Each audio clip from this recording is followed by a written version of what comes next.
قادیانی فتنہ اپنی جگہ پر، نیچری فتنہ اپنی جگہ پر، اور پھر دیوبندی فتنہ ایک اور۔ یہاں پر میں آج انصاف کے ساتھ عرض کرنا چاہوں گا، آج جو دیوبند ہے یا جو دیوبندی ہیں، اگر ان کو میری بات بری لگتی ہے تو ٹھنڈے دل سے میرے عزیز اپنے دل پر ہاتھ رکھ کر کے سوچو، آؤ میں تمہیں دعوت دیتا ہوں، آؤ ہم ان تمام چیزوں پر جمع ہو جاتے ہیں جو صحابہ اور تابعین سے تھی۔ کوئی نئی بات تم اپنی کتاب میں نہیں لاؤ گے، کوئی نئی بات میں اپنی کتاب میں نہیں رکھتا۔ آؤ اتحاد کرو، میں اس اتحاد کا اعلان کرتا ہوں، لیکن جو نئی باتیں آئی اس کا تم انکار کرو گے، علل اعلان کرو گے، اور یہ بھی کہو گے کہ ہم ان سے دور ہیں۔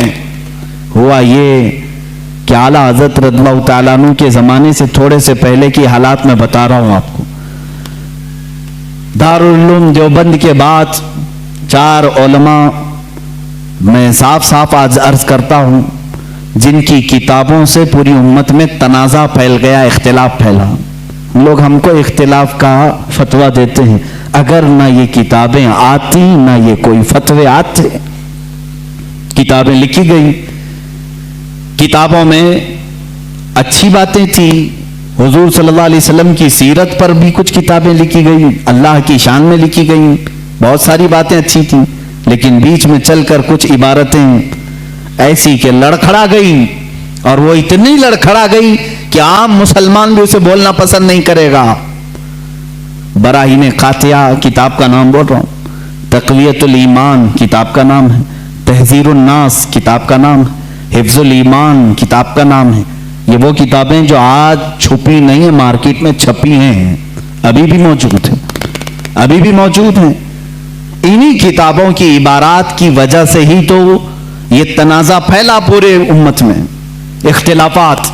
اہل سنت و جماعت متحدہ متفقہ ایک ہی جماعت تھی بر صغیر میں۔ ان کتابوں کے آنے کے بعد ہوا کیا؟ ایک کتاب میں لکھا گیا اللہ جھوٹ بول سکتا ہے، نئی بات تھی۔ اس بات پر آج تک امت نے کبھی کسی بھی شیخ کسی بھی بزرگ سلف صالحین سے مجھے عبارت لا کر کے دکھاؤ اس سے پہلے کوئی بات ہوئی تھی۔ پھر ایک کتاب میں عقیدہ توحید کو بیان کرتے ہوئے مولوی اسماعیل دہلوی صاحب نے یہ تک لکھ دیا، حضور صلی اللہ تعالی علیہ وسلم کا خیال نماز میں آنا گدھے اور بیل کے خیال سے بدتر ہے۔ یہ نئی بات تھی کہ نہیں تھی؟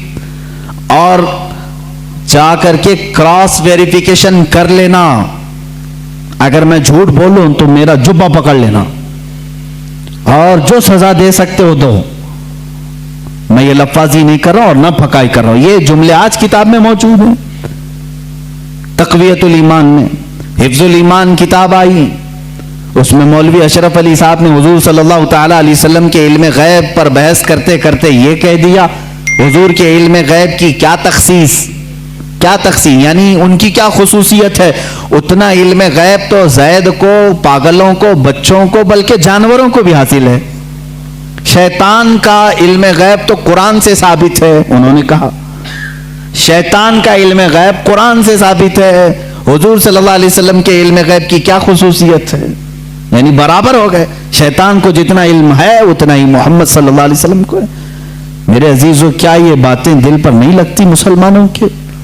یہ عبارتیں آئی، کتابوں میں لکھی گئی، اور بڑا فتنہ یہاں سے بھی ہوا مولوی قاسم نانوتوی صاحب کی کتاب سے، کہ انہوں نے یہ بھی لکھا کہ بالفرض بعد زمانے نبی کے اگر کوئی دوسرا نبی پیدا ہو گیا تو حضور کے خاتم النبیین ہونے میں کوئی فرق نہیں آئے گا، یعنی کوئی دوسرا نبی پیدا ہو سکتا ہے اگر ہو گیا، اگر مگر کی بات ہی چھوڑو، جب حضور نے 1400 سال پہلے کہہ دیا، فرما دیا کہ میرے بعد کوئی نبی نہیں ہو سکتا تو نہیں ہوگا۔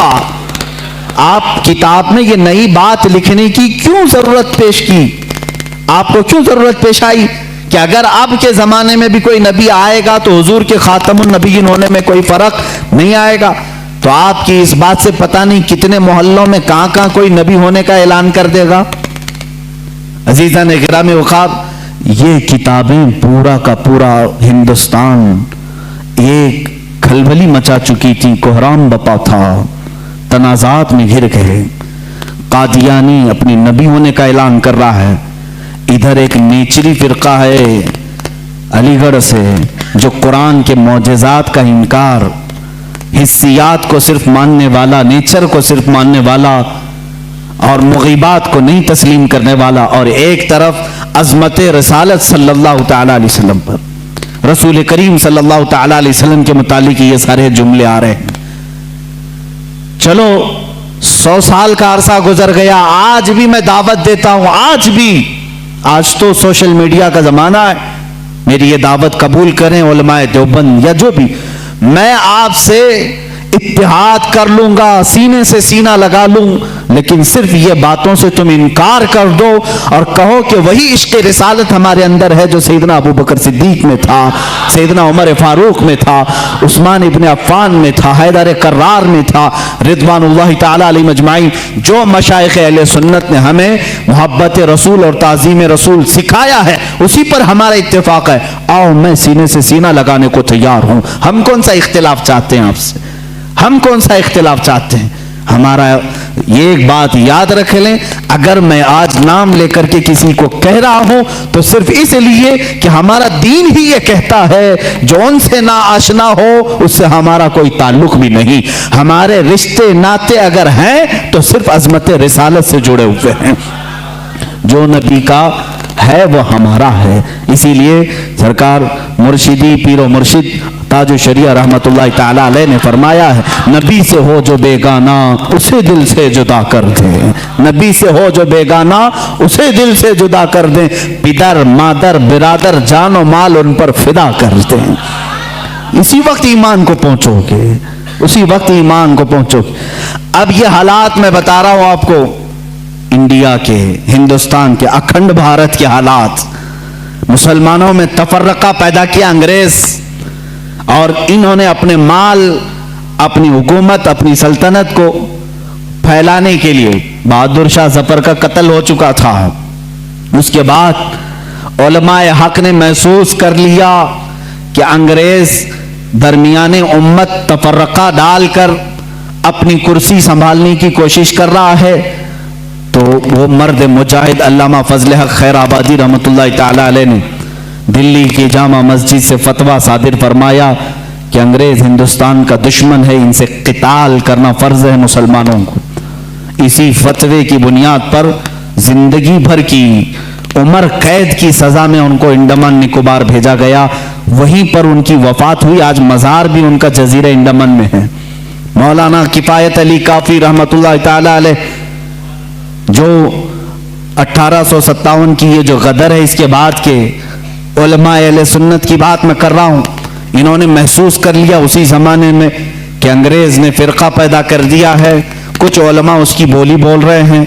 ظاہر سی بات ہے، یہاں کچھ علماء جو مدرسہ بنا رہے تھے ان کو ماہانہ مشاہرہ مل رہا ہے انگریز حکومت سے، علی گڑھ کو پاؤنڈ آ رہے ہیں انگلینڈ سے، اور دیگر علماء کو پاؤنڈ آ رہے ہیں، اور یہاں جو علماء ان کی ان خرافات کو بیان کر رہے ہیں ان کو پھانسی پر چڑھایا جا رہا ہے۔ مولانا کفایت علی کافی رحمت اللہ تعالی علیہ، جن کے اعلیٰ حضرت بھی بڑی عزت فرمایا کرتے تھے، وہی کفایت علی کافی جنہوں نے اپنی ایک نعت میں کہا تھا، کوئی گل باقی رہے گا نہ چمن رہ جائے گا، پر رسول اللہ کا دین حسن رہ جائے گا، اطلس و کم خواب کے پوشاک پہ نازاں نہ ہو، اس تنے بے جاں پہ خاکی کفن رہ جائے گا۔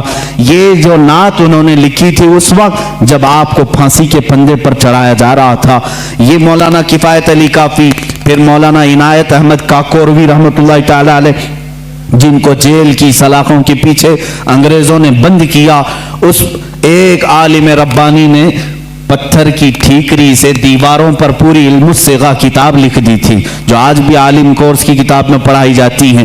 عزیزان گرامی وقار، اگر انگریز کو